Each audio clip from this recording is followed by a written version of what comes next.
Thank you, Father Keith. The chief guest, Ms. Smriti Kopikar, to share some insights which will inspire our young graduates as they spread their wings and fly beyond the famed arches of our college.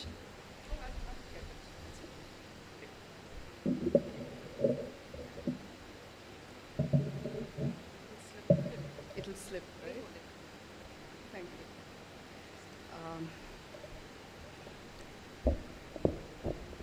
A very good evening, and thank you very much for the extremely warm welcome and the kinship that you all have offered to me.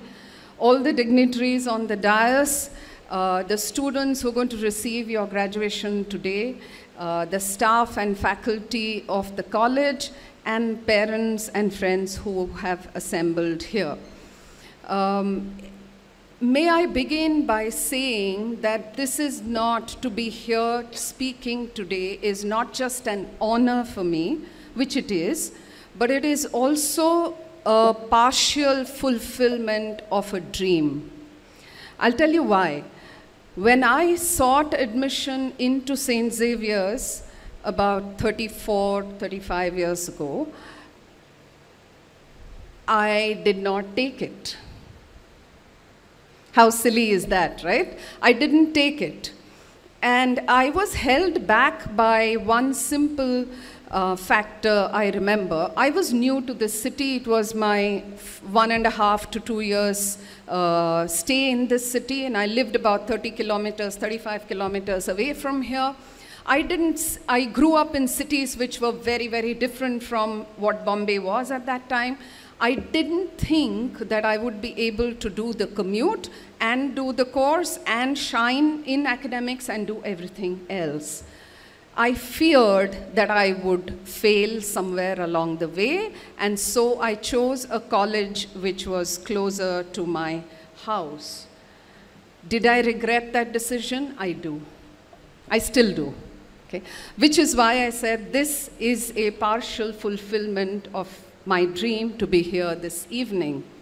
And that's also the first of the learnings that I want to share with you today. I love speaking. I'm used to speaking. So if my 15 minutes are over, feel free to stop me. My students can tell you that I can speak for 2 hours at a stretch, but I won't keep you that long. So I basically don't have a speech to make. I have some learnings to share with you. Having lived this much life and having done the kind of work I have done in all kinds of conditions, when the only way we could do journalism was to get to the nearest post office in Latur when the earthquake happened, go 20 kilometers to the nearest post office, wait in queue for the telegram officer to give you time, shove the press card in his face and tell him that my page is waiting back there, and get him to type the story. So that's how we started doing journalism, which is so different from what we are doing right now. So being everywhere that I have been, having done what I have done, I have a few learnings to share with you. And the first of it is this. It came from that anecdote that I just shared. Conquer your fear. Do not let your fear determine or dictate what you choose to do in life. It is often irrational. It shouldn't have any place, but you know how our older people are, how society is. I know that young people have lots and lots of dreams. They have impossible imaginations and ideas. And the older people like myself are probably trying to calm you down and say, hey, no, look, be a little more realistic, don't aim. And then you begin to fear. So the first learning I have to say is, do not fear. When you step out from here, when you get your graduation, maybe some of you have already figured out your jobs and your places of work, but when you step out, choose what makes you happy. Choose the kind of work that you see yourself doing 15 years from today, still getting up in the morning and still having the same passion that you did when you were 22. That makes a big, big difference in life. So when you choose your work, ask yourself, what is it that I really want to do? Not what my parents tell me, what my peers are doing, what my friends are doing. Because the system is such that the system will ask you questions and try and put roadblocks. The first roadblock is the fear that's created within a student. You are lakhs and lakhs of students, the cutoffs are 98 point something, how will you make it? You will never make it. There are only 20 jobs in that organization, 400 people have applied. What if you don't get in? How fearful is that? Yeah, so the first thing is conquer your fear, go out and pursue whatever it is that you want to pursue. You want to make the next best app in this whole world, pursue it. Think of your bread and butter, of course, don't live off your parents, but pursue your dreams, okay? Why do I say this? Because our work, the work we do, and this is something I have realized, and I'm sure people here have realized, and your parents have realized, that work is not something that only gives us a means of living. It's not just a way to earn an income. Our work begins to define us. Our work begins to describe us. Our work becomes our calling card in life. So when you choose the work you want to do, be very careful and follow your dreams. The second learning that I need to share with you is something that I find a number of people in their 20s, in the last 5-6 years I've seen, to an extent maybe my generation also made this error. We confuse job with work. No? Job and work are two very different things. In my career in journalism of 29 years, I've held probably 10 different jobs or 11 jobs.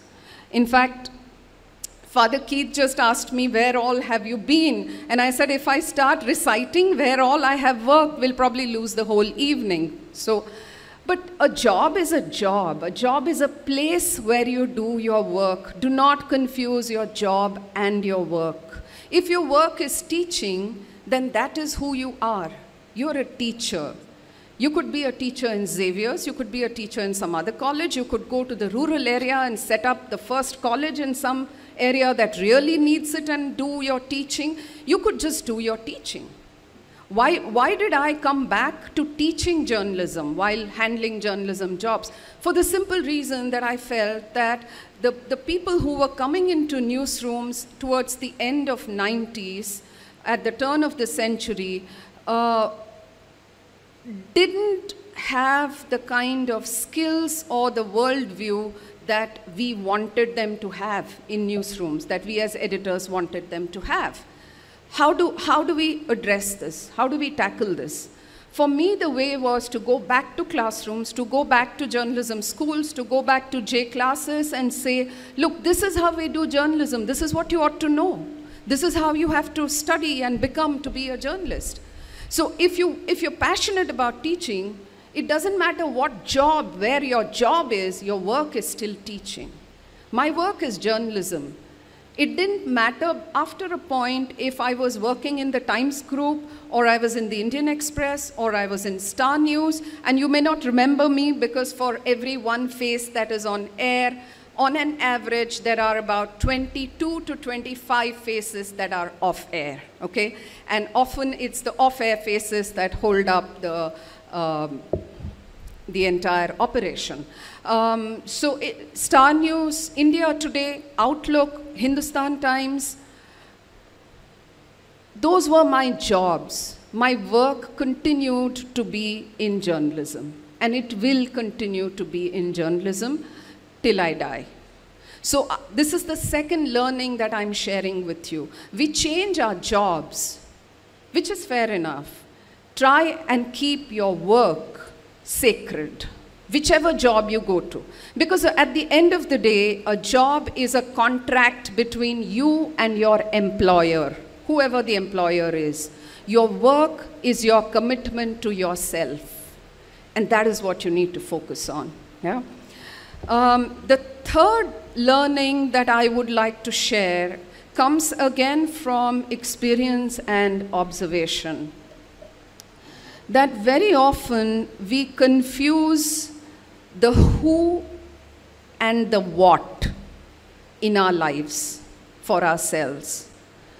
You ask young children, and I've been on many recruitment panels, I've been on several interview panels in the last 10 years, choosing students to come into courses in XIC and in the places, and you ask them, what is it that you want to become? Who do you want to become? Who do you see yourselves becoming? And the answer invariably is, I want to have my own startup, which is great. I want to earn my first million by the time I'm 30, which is fantastic. If any of you figure that out, please tell me, because I'm not yet counting my millions. You know, these are the kinds of answers which are great, which is really good, which is great. Because to me, it displays a kind of focus that I didn't have at 19 and 20. I knew I wanted to be a journalist, but I didn't have any more focus than that. The what is often the easier part in our lives. That's what I have figured out. The what is the designation, chief editor, something, senior editor, which I was in Hindustan Times till 2.5 years ago. Bureau chief, editor-in-chief, these are designations. Principal, yeah, vice principal, these are designations. CEO, COO, CFO, these are designations. Venture capitalist, promoter of a fund, these are designations. They work for us up to a point. To the point that work defines us, they happen. They do something for us. They become your introduction to the world outside, to society. Do you also pay equal attention to the who side of the equation? Who am I as a person? Who do I want to be as a person? At 35, at 50, who do I want to be? Yes, I want to be the CEO of a multinational bank. That's the what. Who do I want to be? Do I want to be a sensitive human being? Do I want to be compassionate towards my fellow citizens, fellow human beings? Do I want to be kind to people who have much less than I do?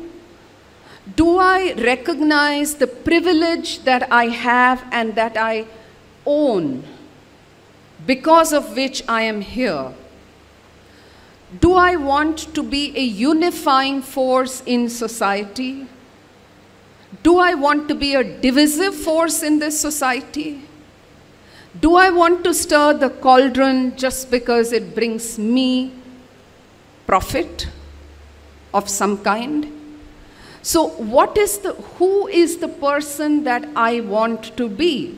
And I say this with some degree of self-flagellation, because nothing in our education system, or very little in our education system actually trains us or asks us to think of these questions for ourselves. We find these questions outside, but we don't find them in our education system. So often, it's no fault of young people such as yourselves, but the reality is that you end up emphasizing the what in your life and probably relegating the who to some back burner if ever you think about it. My idea to you, my learning to you that I'm sharing is, please be aware of who you are as a person, who you want to be as a person. Are you working towards that? Will you be a kinder person at 35 than you are at 22? There is a huge need for kindness in this world. believe me. So that's the third. The fourth is a very small thing, but I have to say this to you.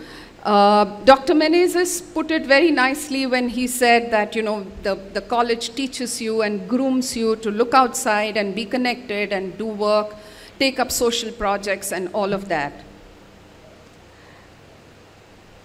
When we are young, we are very idealistic. All of us were young once. We were very idealistic. We wanted to go out and change the world. We wanted to set right everything that was wrong.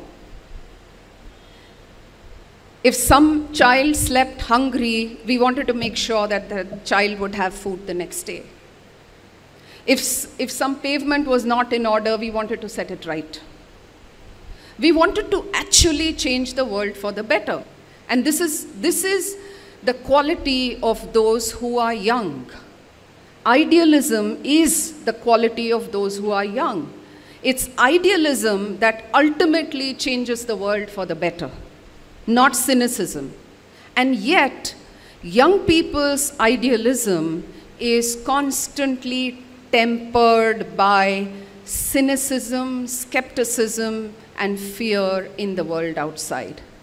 You are asked, how are you going to change the world? Are you crazy? One person can't change the world. What do you think you are? I mean, you're not the prime minister. You're not going to be the president. You're not even the principal of a college. What do you think you can change? Here's my answer. None of us, however powerful, however important he or she may be, can change the world. One person cannot change the world, can never change the world. But what one person can change is a garden patch. One garden patch in your lifetime. 5 garden patches for every decade of our life. Imagine. If 1/4 of you who are graduating today, who are sitting here listening to me, decide that you want to change one garden patch in your 30s and one garden patch in your 40s. For me, those are like 100 garden patches changed in the next few years. You choose which garden patch you want. You want to feed the hungry? Go feed the hungry. You want to teach English to kids who are desperate to learn English? Go teach them. You want to make the B.M.C more accountable? Go make it more accountable. You want to find out what your corporator and MLA is doing, sitting in his air-conditioned office, not attending to the pavements and the roads? Do that. Go, harangue him, harangue her. Make sure that they do their job. You want to bring solar panels into your housing societies? Do that. You want to bring rainwater harvesting? Do that. You want to change something about the Western Railway, Central Railway? Go meet the CPROs and try putting your ideas to them. There are dozens and dozens of garden patches around us that desperately need to be bettered, improved, changed. Choose yours and do it. You may not have changed the world, but you've changed one garden patch in your life, and that's a lot more than what you would have otherwise done. And I really sincerely urge you to think about this, pick your garden patch and do something about it. And and in relation to this, I must tell you that this idealism is a very, very strange thing. You would need, as you live through your 30s, 40s, and the parents and older people in this room will testify to this, that idealism somehow, slowly but surely, gets corroded by something called cynicism. It's all around us. So I want you to recognize what your idealism is today. And then, in the next 20 years, guard it, protect it within yourself, nurture it, never let it die, never let it extinguish. Make sure that cynicism does not touch your idealism. So that when you have the means, when you've made your first lakh and when you've made your first million, you can do what you want to do and change that garden patch. And the last learning is probably the most difficult one for me to share, but share I must, which is to take a stand and to choose the side of justice, humanity, rights, and peace always in your life, always. This is also a little emotional, maybe because of the kind of work I've done, the kind of complete devastation and destruction that I have seen, covering all kinds of things in my life. And Dr. Samant reminded me the other day of how one of my earliest stories was about the day following the March 1993 bomb blast in this city. Many older people will remember that. That was the 12th of March. We set the paper to bed that night at around 1 in the morning, and there were no trains to go back home. But seeing the number of journalists who were stranded, Western Railway went out of their way, Western and I think Central also did, to run one train between Borivali and Dahisar. Okay? And many of us journalists were in that train, and we were the only ones. But many of us came back to this part of town on the 13th, which was a Saturday. And we went back to some of the places that had been devastated the day before. And I remember doing this story and having my photographer shoot this photograph, which was what happened outside the stock exchange in complete disarray, all kinds of things that I do not want to mention here, hanging out on the street, on the treetops, and the cart of a sandwich maker who was there, strewn with bread slices all along that road. Okay? That photograph later won an award for my photographer, also a very dear friend now, and we did that story.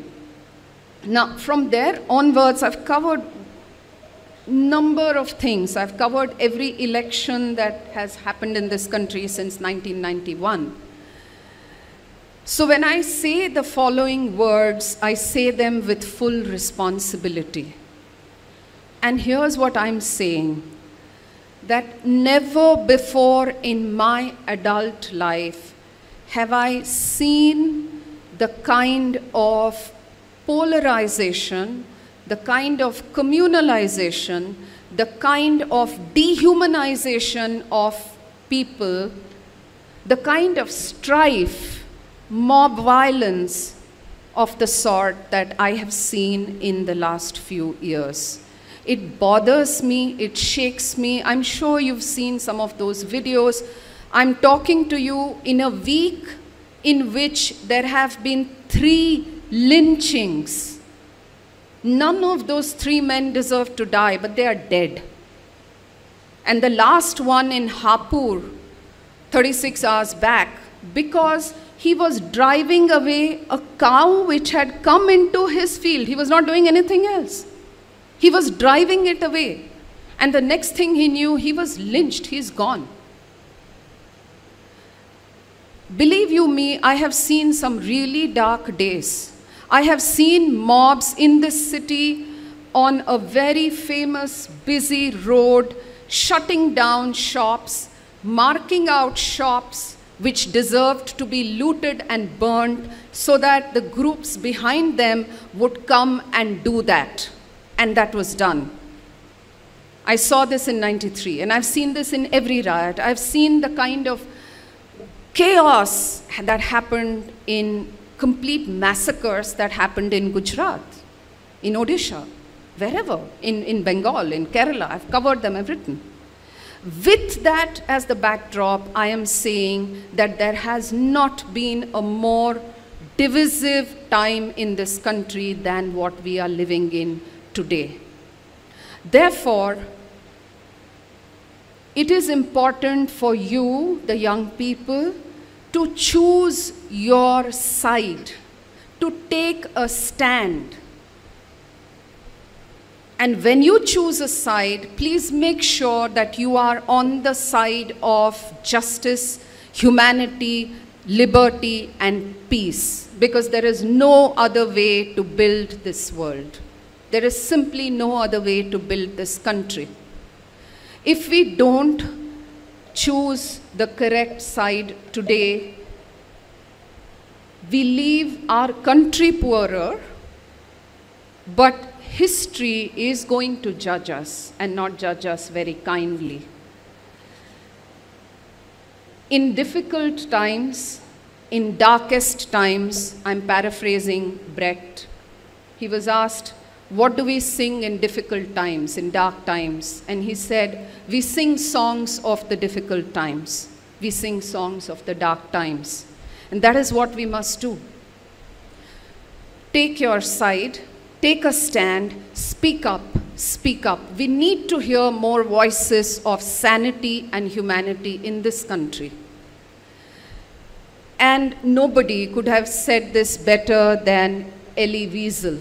You know who Elie Wiesel is, right? The man, one of the men because of whom we know the horrors of the Holocaust. What did Elie tell us? What did he write? So many years ago, 50 years ago, he wrote, more, 60 years ago, he wrote, we must always take sides. We must always take sides, because neutrality helps the oppressor, never the oppressed. Silence encourages the tormentor, never the tormented. With this, I come to the end of what I had to say to you. I hope some of this has been useful. And to end, many, many congratulations to each and every one of you. To the students, of course, for getting their graduations, but to the faculty for midwifing them and shepherding them and making them capable of getting those graduations, and for the parents who I'm sure have done your bit and probably suffered a little bit along the way, all kinds of moods and tantrums and demands and all of that. I'm a parent, I know. So, but many, many congratulations to all of you, and go out, find your place in this world, and change that garden patch, please. Thank you very much.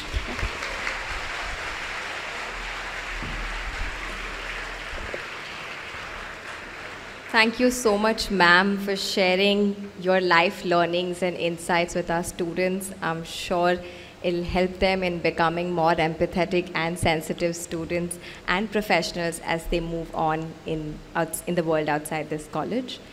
In keeping with our theme of inclusion for the academic year 2017-18, I invite our valedictorian for today, Ms. Gauri Bhuyan, to speak on behalf of the students.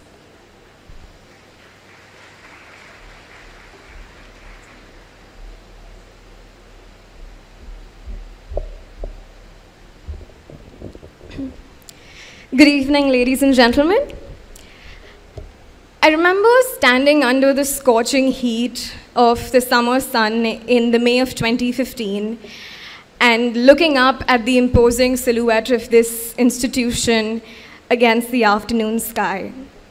Now, as picturesque as that sounds, I hadn't the slightest idea of how instrumental a role this institution would play in the way I and so many of us seated here would evolve over the next 3 years. Whether it's the arches or the hostel steps, whether it's the nooks and corners around or behind the chapel, whether it's the XRCVC or the SIP office, I think all of us found a place of comfort for ourselves. You know, the first thing I noticed about this college is how it gives space to people with disabilities. And the first thing I noticed about myself in this college is how, even as a person with low vision myself, I wasn't the most sensitive to the needs of people with differing disabilities. So I don't know whether everyone present here with or without a disability would agree with what I'm going to say today, but I do know that it will appeal to most, if not all, of our sensibilities. So this is a response I get every time of the few occasions when I actually perform well on an exam. So, of course, you get extra time, so no wonder you perform well on an exam. And to be honest, for the longest time, I've struggled with trying to understand whether it's the extra time or my actual ability that helps me perform well. But let me break this down for you today. When two people compete in a race, it's only fair if both start at the same starting line, right? Because that's the only way in which their abilities can be truly judged.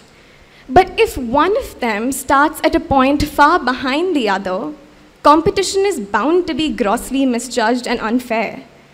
And so the distance between the two starting points needs to be compensated for, and that's exactly what the extra time or the enlarged font or the writer or all of the above does for people with disabilities.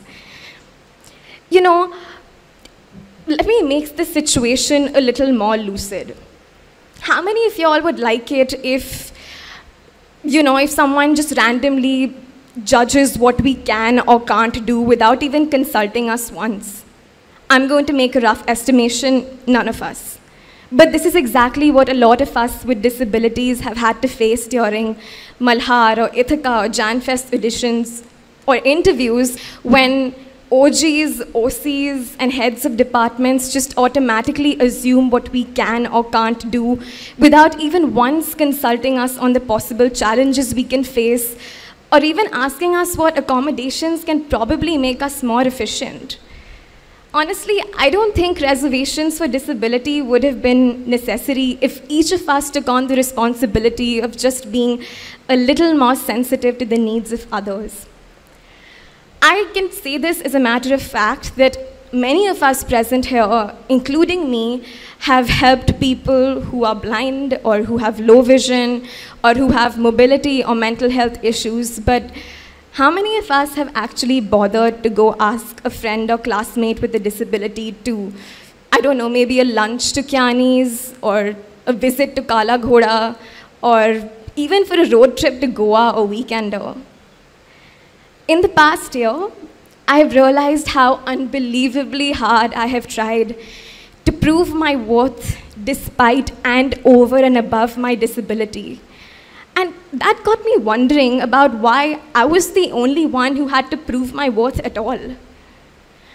I have struggled all my life to show people how capable I am despite my disability. But here's the thing. The truth is, I am disabled. All of us are disabled in our own right, some more obvious than others. And I'm here to tell you that that's okay.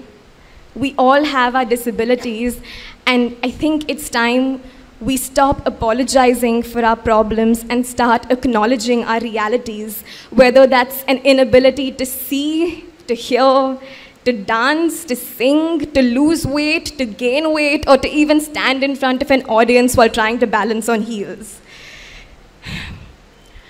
We are a batch of thinking, achieving, educated, and aspiring individuals, and I think we owe it to ourselves to treat others and be treated well, regardless of the baggage we come with. One of my favorite characters, Peter Pan, once said, "The moment you doubt your ability to fly, you cease forever to be able to do it." So for the world outside waiting there for us with open arms, crossed arms, some with the arms and ammunition kind of arms, show them that we can fly and show them how high we can soar, even though we don't have real wings. So today, I would like to take this opportunity to thank the teachers, the students, the XRCVC, and our principal, Professor Aggie, who have unceasingly fought for the rights of those who are disabled and have never stopped to believe in our ability, with our disabilities, to fly. Thank you.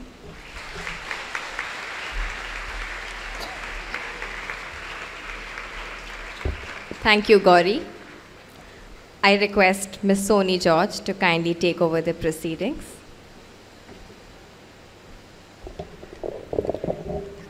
Thank you, Radhika. We now come to that part of the function ceremony, which is the most awaited part. A truly emotional moment for the students and parents to see their children getting the certificates this day after such a long waiting time. So let's start with just a few brief notes. I'll be first calling the staff on the stage, and then we'll be calling the students one by one. So let's start with Ms. Smita Gauria, who is receiving her PhD from the Department of Botany under the able guidance of Professor U.C. Bapat.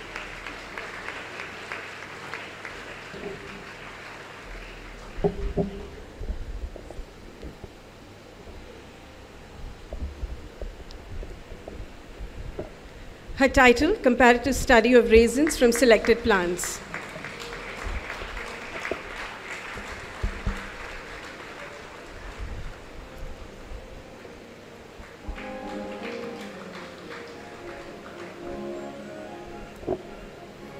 Thank you, Dr. Smita.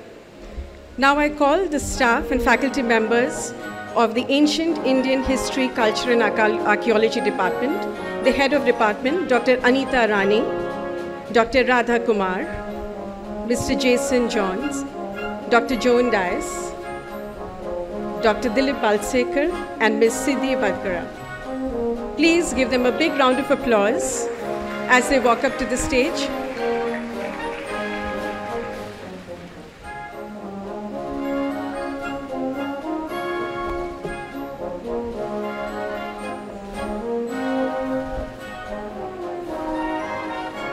Now I call up MA students, the student with the highest GPA, Ms. Kriti Karwa.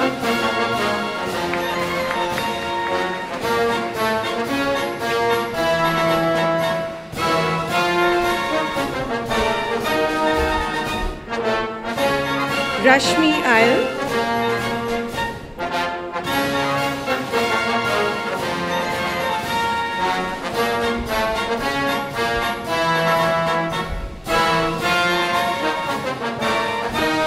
Jamima.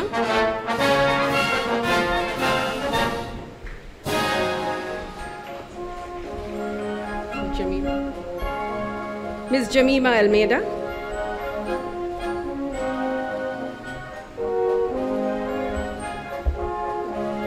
Debupama Bedya.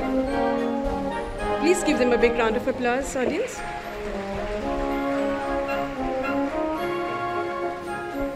Sneha Chauhan.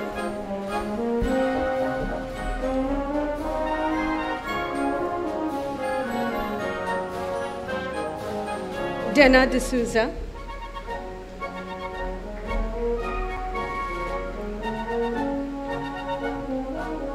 Pranav Gokbekar.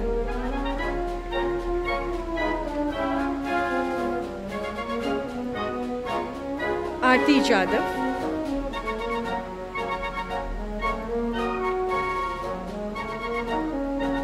Uchita Javatkar.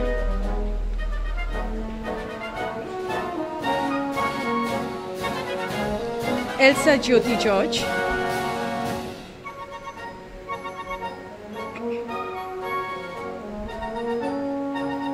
Shushmito Lahiri.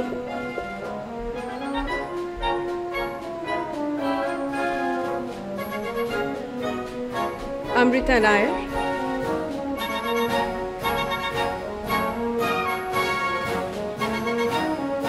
Pranav Kulukandi.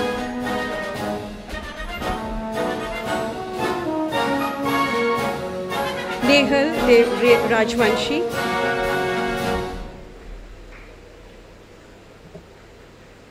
Pradnya Rani. Let's hear it for them, guys, please.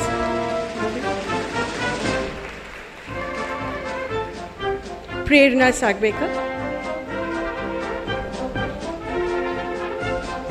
Anusha Samant.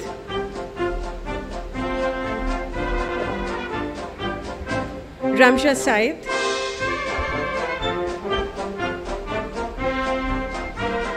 Neha Shah.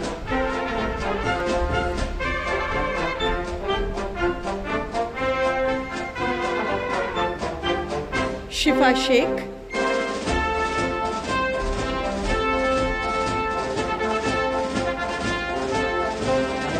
Shivangi Singh.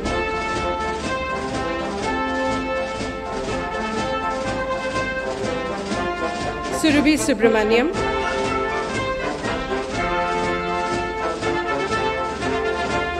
Maithili Tagare.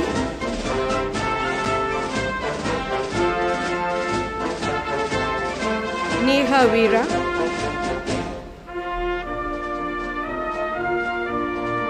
Sambhavi Katha. Please give a big round of applause for the students. Thank you, teachers. Thank you. I now invite the staff of the Masters in Public Policy, faculty members, Dr. Agnello Menezes, Mr. Avnish Kumar, Ms. Nandini Naik, and Mr. Keshu Daswani. Please give them a big round of applause.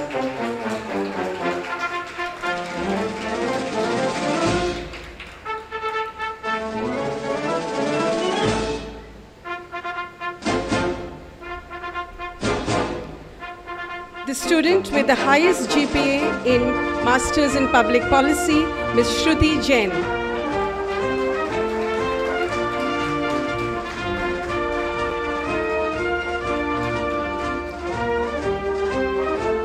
Stuti Agarwal.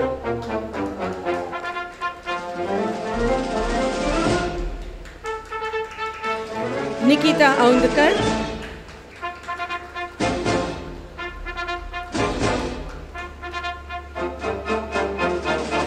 Dharvi Bhardwaj.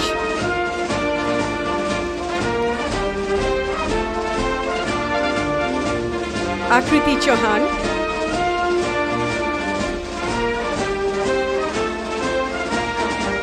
Ananya Kajla.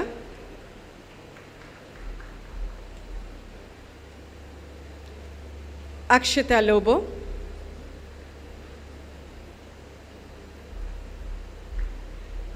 Brenda Marbianga. Let's hear it for them, please. Thank you. Tanvi Rao. Megha Rathore. Karanjot Singh. Pallavi Vardhan.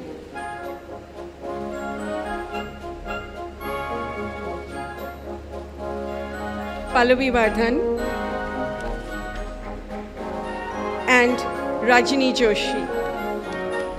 Yes, Josephine John. Sorry. Thank you so much, students of the MPP Department, Masters in Public Policy. Thank you, teachers. I now call upon the staff of the Department of Botany, faculty members, Mr. Kevin De Cruz, HOD, the head of department, Dr. Rajendra Shinde, Mr. Alok Kude, Dr. Vijaya Lobo, Ms. Dr. Manik Mistry, Mr. Royston Lobo, and Mr. Saif Khan. Please give a big round of applause for the faculty members of the Department of Botany.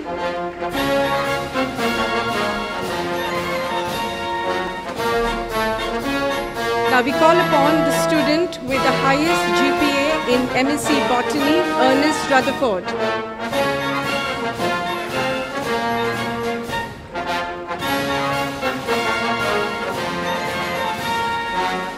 Rishabh Chaudhary.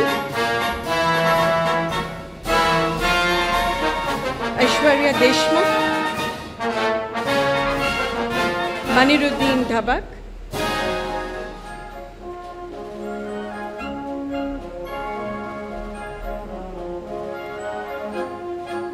Varsha Giri.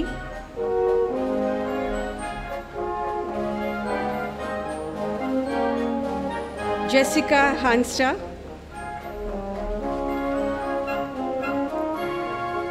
Madhuri Hage,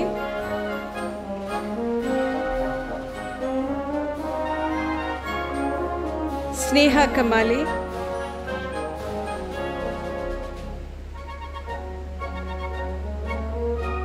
Zulfisha Kazi,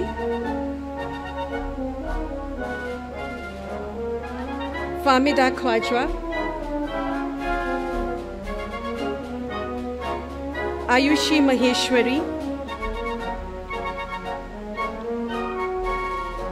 Joy Joel, Prabhakar Padavi,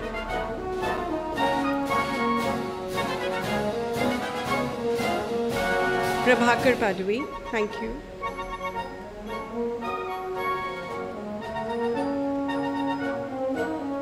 Merlin Pius,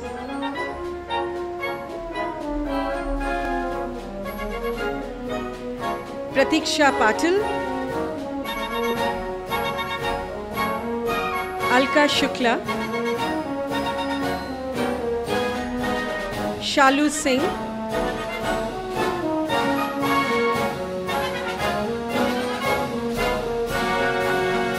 and Jemiline Dingdo. Thank you, students, postgraduate students of the Department of Botany. Thank you, professors. I now call upon the faculty members of the Department of Biotechnology, Dr. Karuna Gokaran, Dr. Shiny Peter, Ms. Noreen D'Souza, and Dr. Ira Vashisht. Please give a big round of applause for the teachers of M.Sc Biotechnology. I now call upon the student with the highest CGPA in M.Sc Biotech, Amrita Suresh.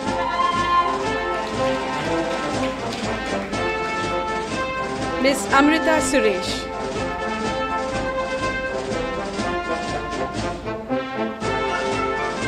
Samiksha Bhaye.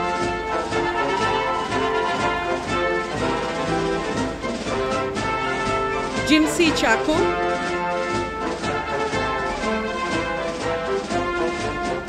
Akanksha Chand, Abhilash Chapadi, Froila de Costa, Froila de Costa,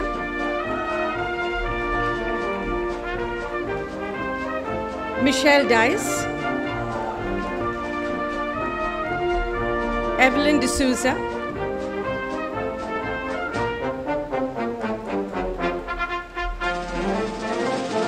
Nehal Dwivedi,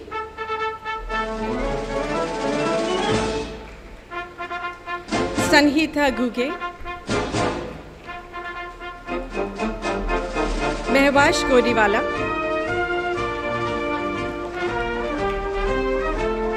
Shweta Johari, Shweta Johari, Joyce Matthew,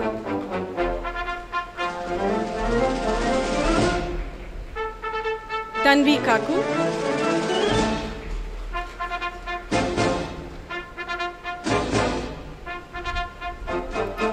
Advait Kayal,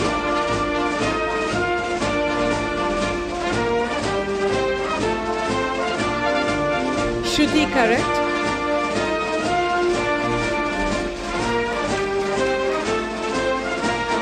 Komal Mishra, Priya Mishra,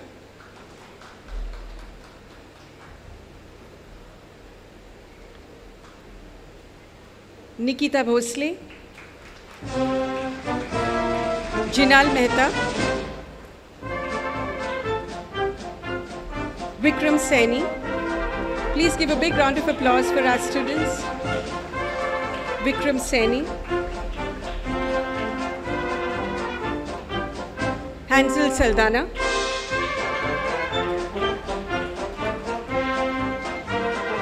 Muhammad Arshad Shah,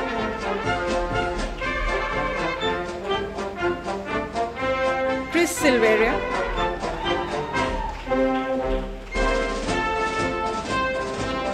Priyanka Subramani,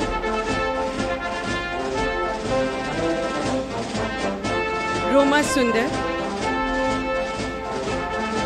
and Shushmita Varhadi. Please give a big round of applause for our graduating postgraduate students of biotech. Thank you, teachers. Thank you so much. I now call upon the professors and teachers from the staff from the Department of Geology, Dr. Parveen Henriquez, the head of department, Dr. Rishikesh Samant, Dr. Gautam Bandyopadhyay, Dr. Bobby Matthew, Dr. Ashwin Pandalik, Dr. Shweta Gaurav, and Mr. Vibhas Shevli. Please give a big round of applause for the staff of the Department of Geology. The student with the highest GPA, Renzo D'Souza, is not here today, but we can give a round of applause for him, definitely. I now call upon Vishnu Gariwala,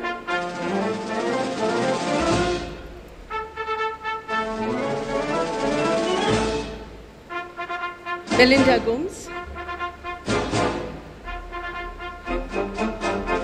Jocelyn Mulgari,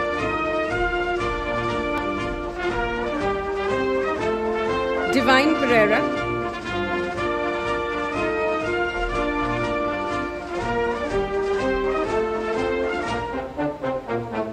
Meryl Rosario, Anil Sagli, and Siddharth Subramaniam. Please give a big round of applause for our PG students in geology. Thank you, teachers. I now call upon the staff of the Department of Life Science, the head of the department, Dr. Nandita Mangalore, Dr. Radhika Tendulkar, Dr. Maya Murudeshwar, Dr. Binoj Kutty, Dr. Bhaskar Saha, and Ms. Priya Jadhav. Please give a big round of applause for the staff of the Department of Life Science. The student with the highest GPA, and Farah Ansari.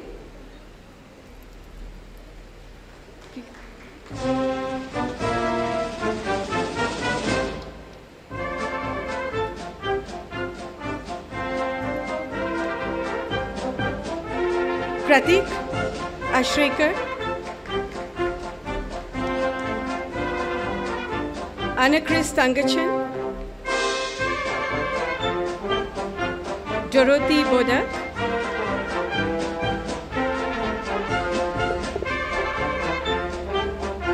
Urvi Brahmpat, Shweta Chalvadi,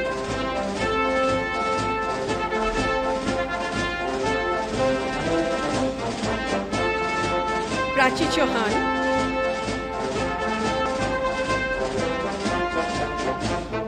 Merlin Anthony,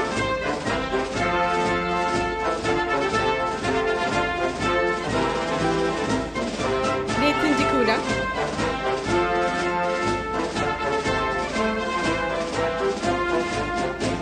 Dean D'Souza, Sakina Guratwala,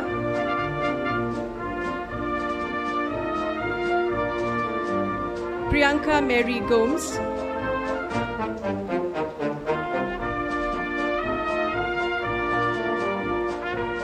Maithili Joshi,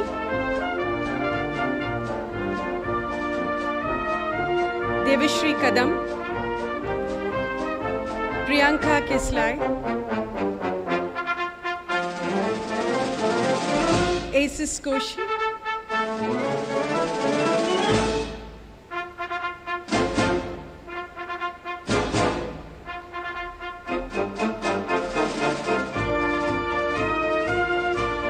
Sylvester Parkey, and Sabana Syed. Thank you, students. Thank you, teachers from the Department of Life Science. I now call upon the staff of the Department of Microbiology, the head of the department, Ms. Miriam Stewart, Ms. Sangeeta Chauhan, Dr. Karuna Gokaran, and Ms. Pradnya Gopte. Please give a big round of applause for the faculty members of the Department of Microbiology. The student with the highest GPA, Nanda Shivani Rajendra Kumar. She's not here today.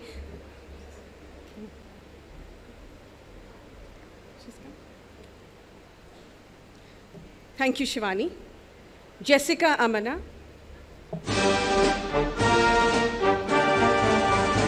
Akifa Ansari.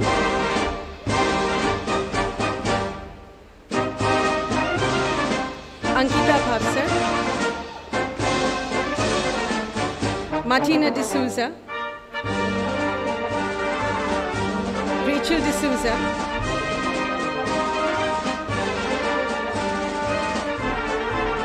Priyanka Jadhav.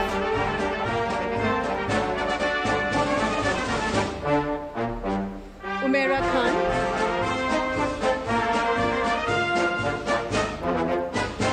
Rebecca Mendonça.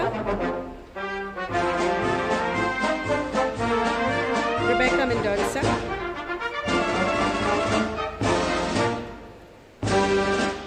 Sanani Odapani.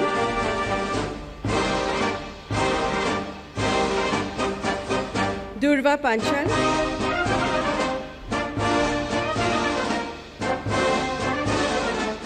Prachi Pankar.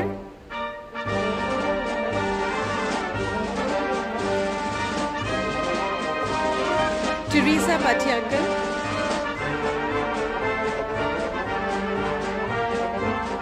Apurva Pawar.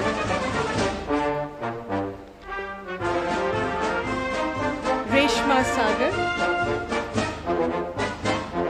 Reshma Sagar. Shiva Savant.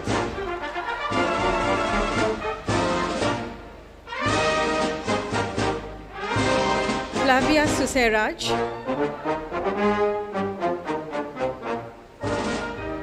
Melorina Tixeria.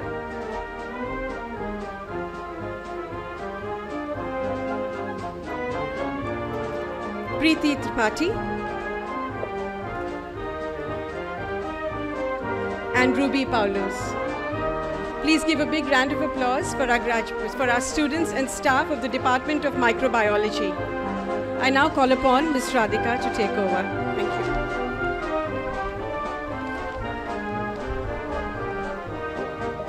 Thank you, ma'am. I would like to invite the faculty members of the Bachelor of Mass Media Department, Ms. Perinayagi Subramanya, Ms. Akshara Jadhav, Ms. Neelam Shetty, Mr. Kishu Daswani, Ms. Divya Morfaria, Mr. Pritesh Arte, and Ms. Shweta Nayak.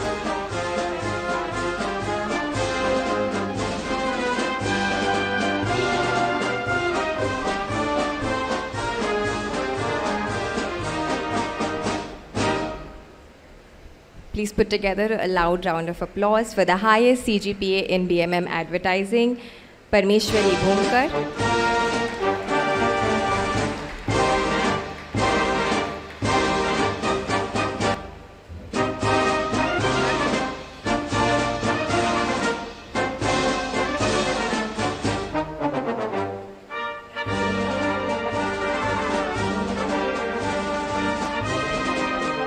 The highest CGPA in B.M.M journalism, Anmol Kumar.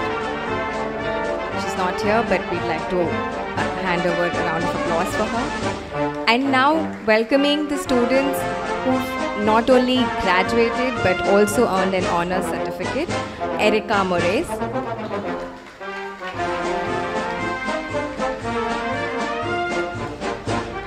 Ashi Rathod, Abhishek Gizare,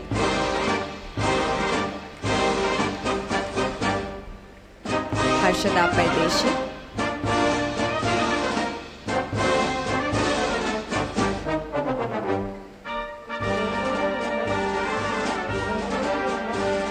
Anushka Maheshwari,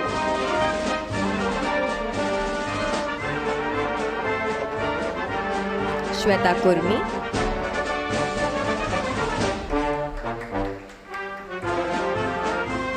Shalaka Menkar. Now welcoming the regular advertising graduates, Leticia Fernandez,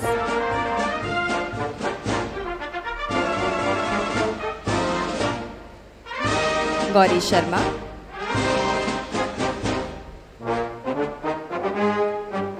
Rutuja Ghole, Keith Vaz,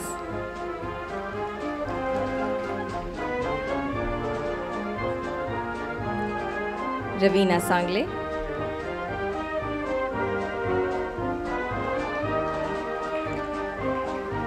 Abhishek Kumar,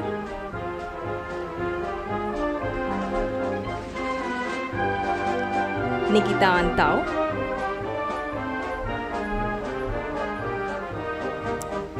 Shweta Joseph,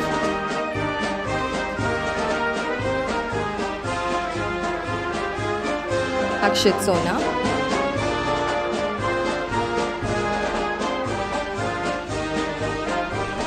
Meryl Koshi,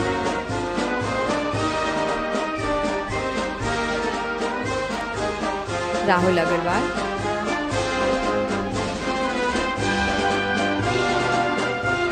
Navjeevan Mani,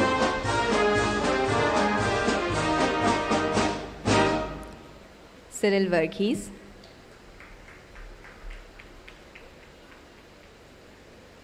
Nancy Jonas, Kimberly Machado,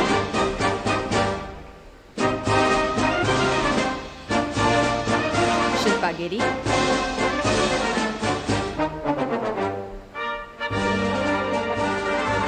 Shivangi Srivastav,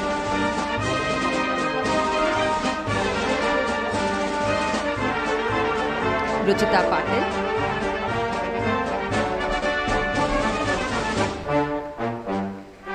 Kavya Radhan,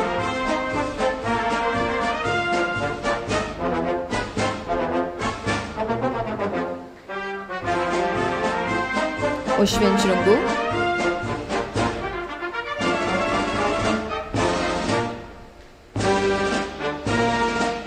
Sharanya Podewal,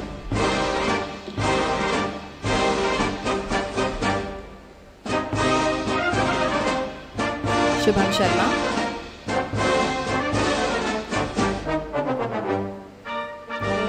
Shreya Kasireddy,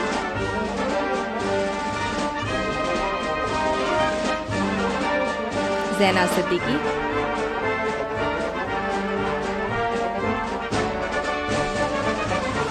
Tanya Almel,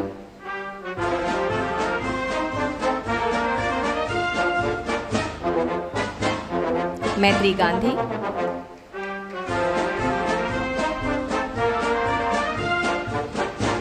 Snigdha Chaturvedi,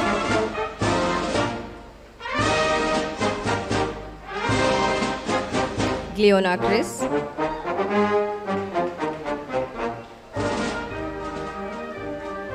and now we have the B.M.M journalism graduates, Ria Candy,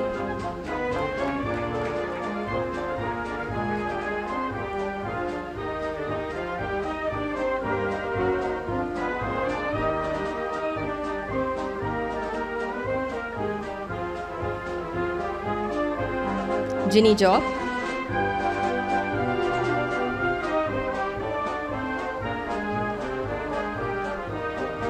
Sarah D'Souza,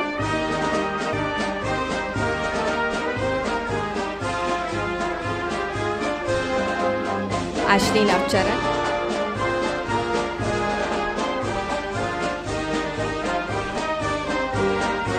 Nikhil Mudliar,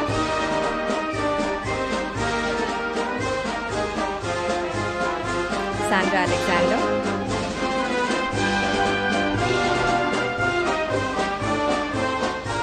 Ruben Coutinho,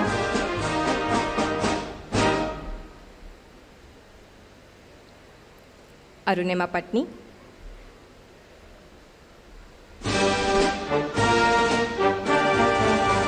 and Steiner Holmes.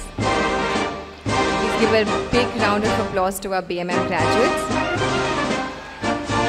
I request the faculty members to please take their seats, and Kishi sir, kindly stay back. I would now like to invite the distinguished faculty of Bachelor of Management Studies, Ms. Soni George, Ms. Neelam Shetty, Mr. Pratesh Arte, Mr. Nitin Kadam, and Dr. Radha Kumar.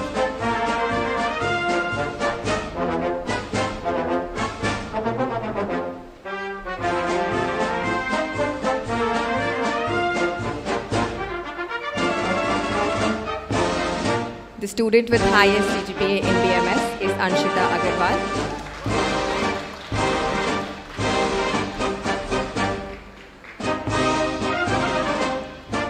Student with second highest CGPA is Vishwa Shah.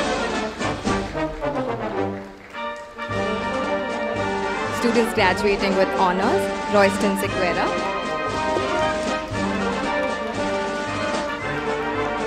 Nihal Saldana.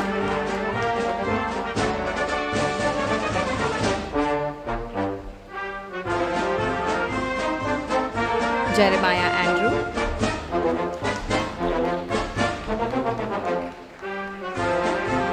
Now welcoming the other graduates, Keziah Norona,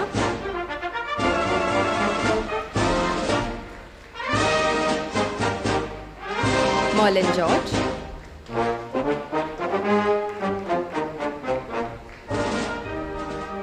Samarth Khitta,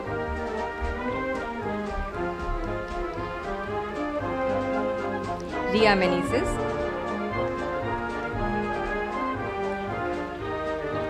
Vibhor Mahajan,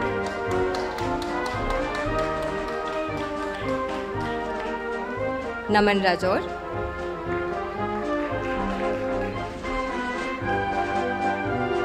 Isaac Nelpana,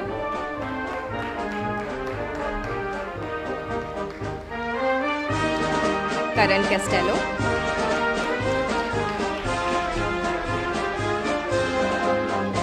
Johan Rodriguez,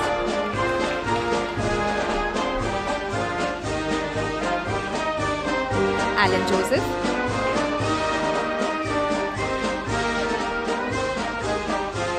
Gaurav Singh,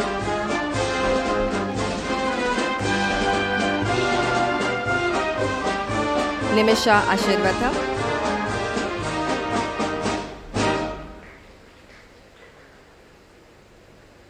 Mihir Kiran,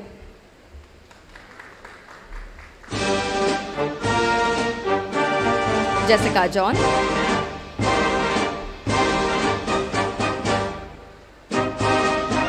Megha Cherian,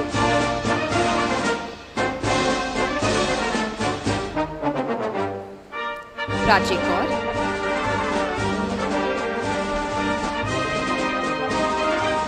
Ria Philip,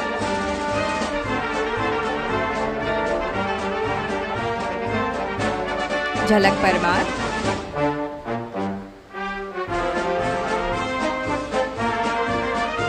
Rohan Saldana,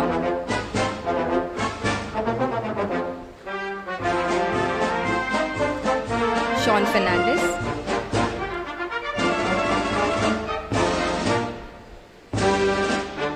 Vaishnavi Shivalkar,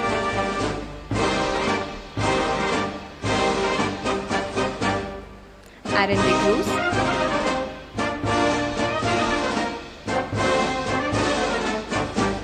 Drishti Goyal,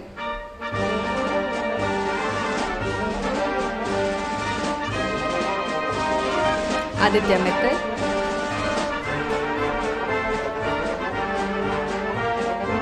Meher Aluwalia,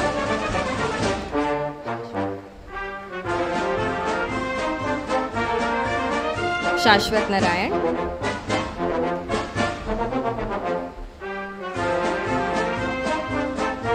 Harkaran Singh,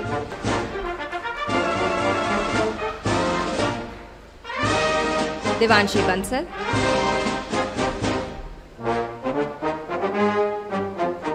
Mamta Durfe,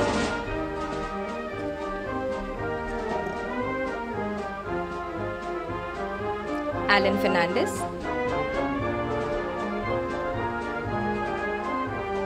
Krizan,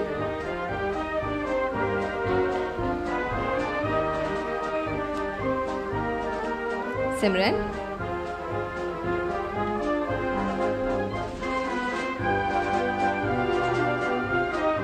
Thank you, Faculty of Bachelor of Management Studies. I request Ms. Soni George to please take over the proceedings.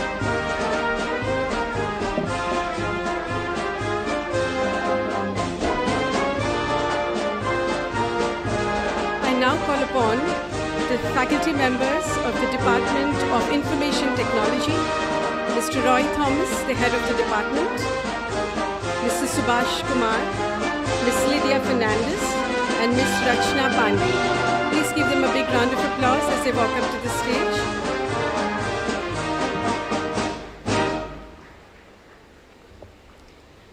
The student with the highest GPA, Ms. Apurva Agarwal.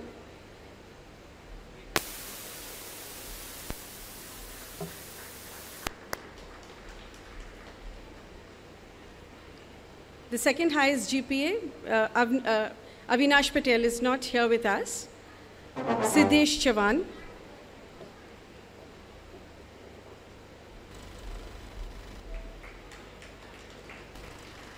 Sanchika Menezes.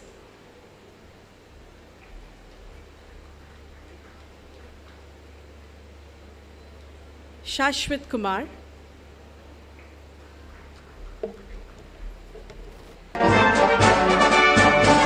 Bryce Fernandez.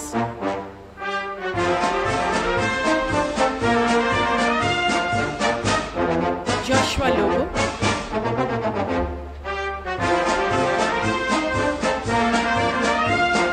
Catherine Kane.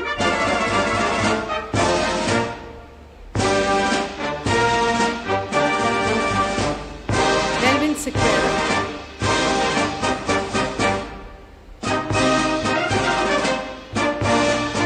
Anvesha Das.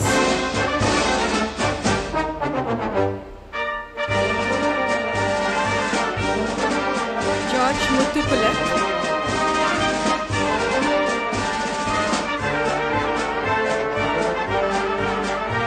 Utkar Srivastava.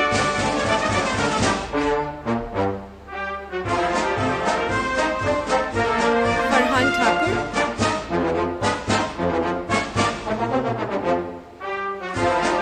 Kevin Nadar.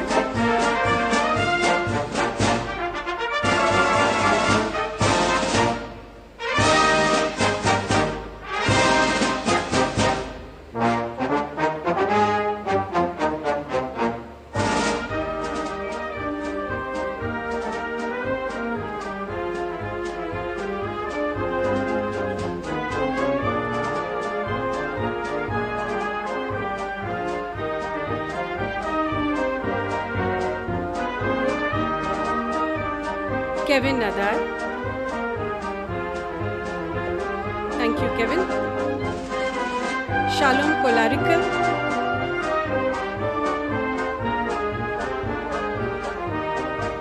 Swati Pandey.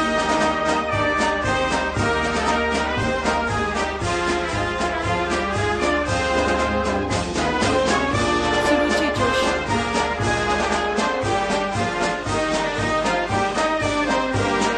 Jovin Coutinho.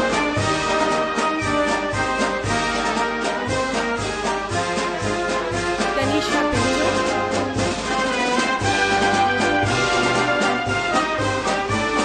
Encita de Souza.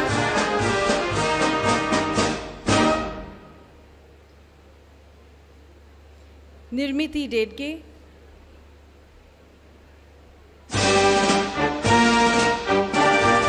Manik Nandan Vaishya.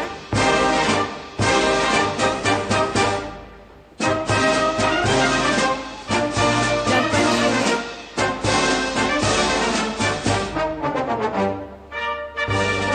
Tiana Chelaika.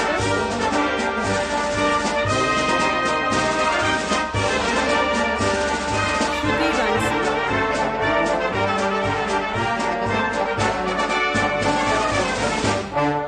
Ronak Shah.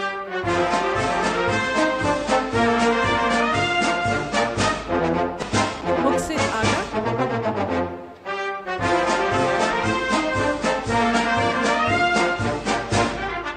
Julie Ransi.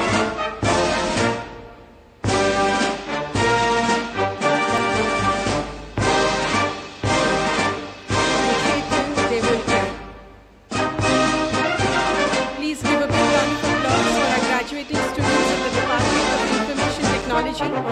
Thank you, teachers.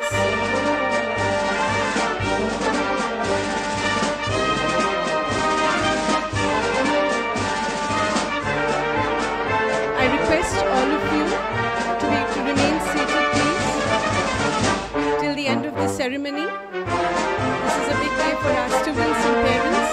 Kindly remain seated. Now I call upon the faculty members of the Department of Bachelor's in Vocation, Software Development and B.Voc Tourism. Dr. Jyoti Singh, Head of Department, Software Development. Ms. Siddhi Deshpande, Ms. Rachna Pandey, Ms. Akriti Bhanot, Ms. Radhika Rani, Mr. Aaron John, Mr. Subhash Kumar, Ms. Lydia Fernandez, Ms. Uma Ranade, and Ms. Xenia Cooper. Please give a big round of applause for the staff and members of the B.Voc Department of Software Development and B.Voc Tourism. The student with the highest GPA in B.Voc Tourism, Shardul Bogle.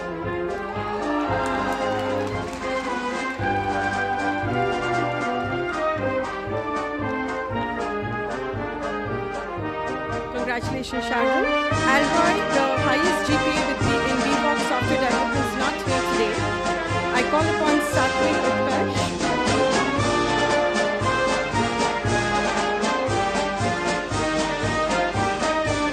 Omkar Adureddy.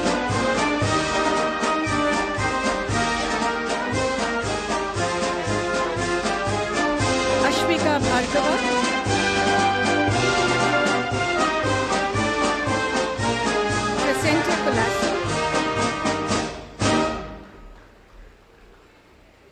Rita D'Souza, Michelle Fernandez, Michelle Fernandez,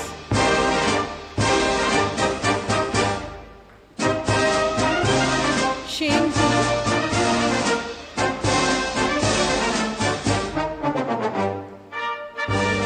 Mohak Kaizar,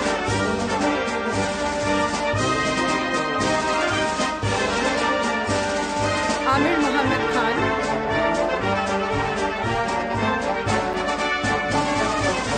Alap Kulkarni,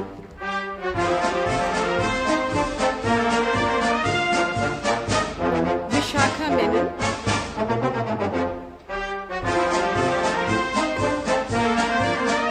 Justin Miranda,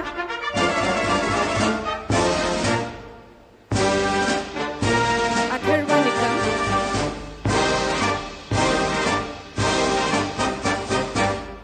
Cassandra Pinto,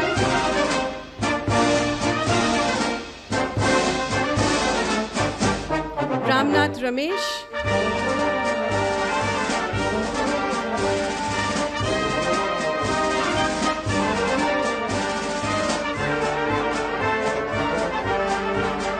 thank you, Sayogita Rathore,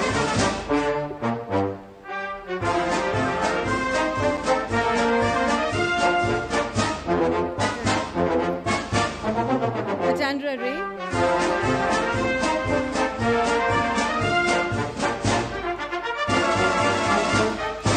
Melanie Rodriguez,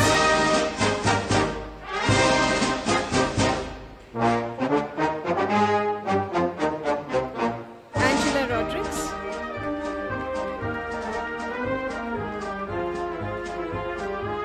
Trishala Jyoti,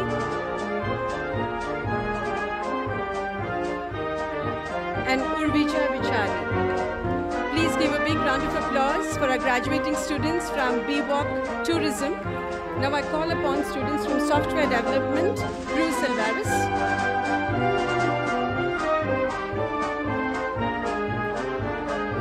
Renee Raymond,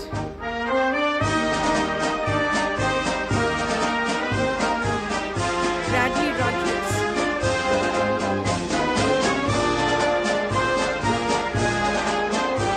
Archivi Shah,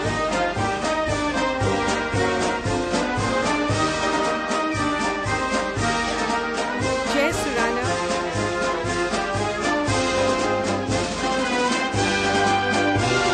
and Edward Lee. Please give a big round of applause for our graduating students from the Department of B.Voc Software Development and Tourism. Thank you, teachers.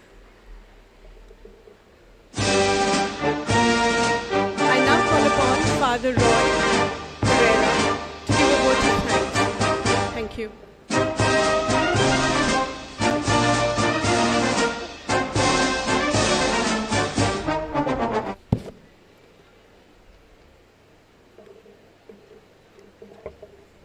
Father Roy.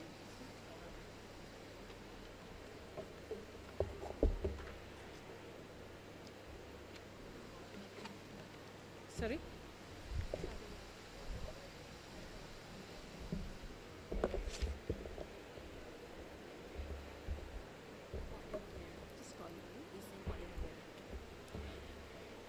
I request Father Roy Pereira to come up on the stage and give the vote of thanks for today.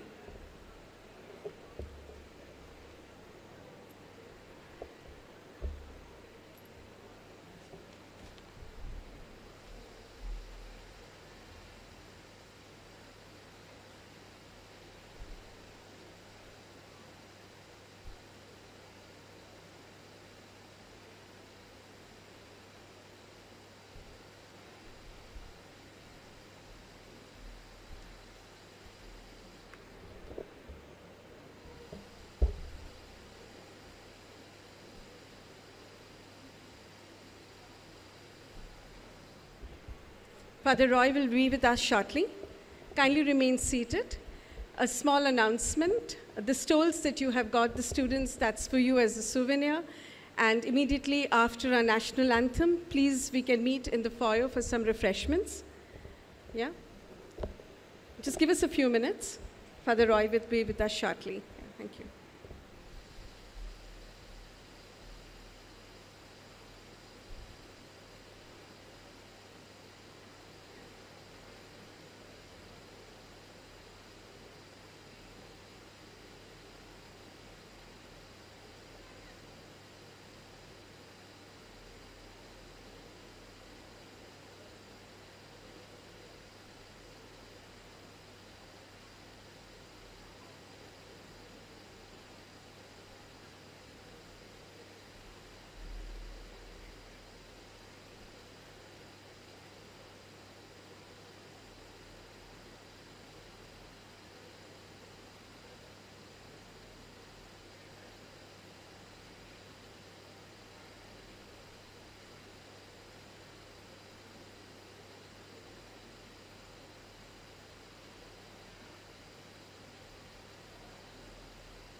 Father Roy.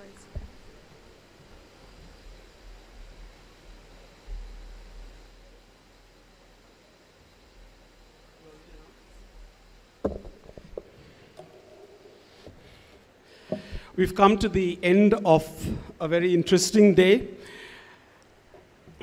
And if we go through the day, we'll know that 3 graduation ceremonies, today, tomorrow, day after, 7 weeks of preparation, 1,000 students graduating, and a crowd of over 2,000 people.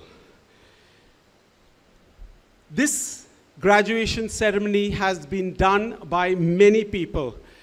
As Smriti told us, for one face that is there on TV, there are 25 faces that work behind the scene. And therefore, I'd like to take this opportunity to thank a lot of people. But before I go there, I'd like to just mention one point. A parent 2 years back said, your ceremony can compare with any award ceremonies in India. And we are grateful. Can we do better? Of course we can. Every year, our hearts pain to write that only one parent is invited. Every year, we would like to provide a little more comfortable hall. Are there alternatives to that? Would you like to have your graduating ceremony somewhere else? No, I don't think so.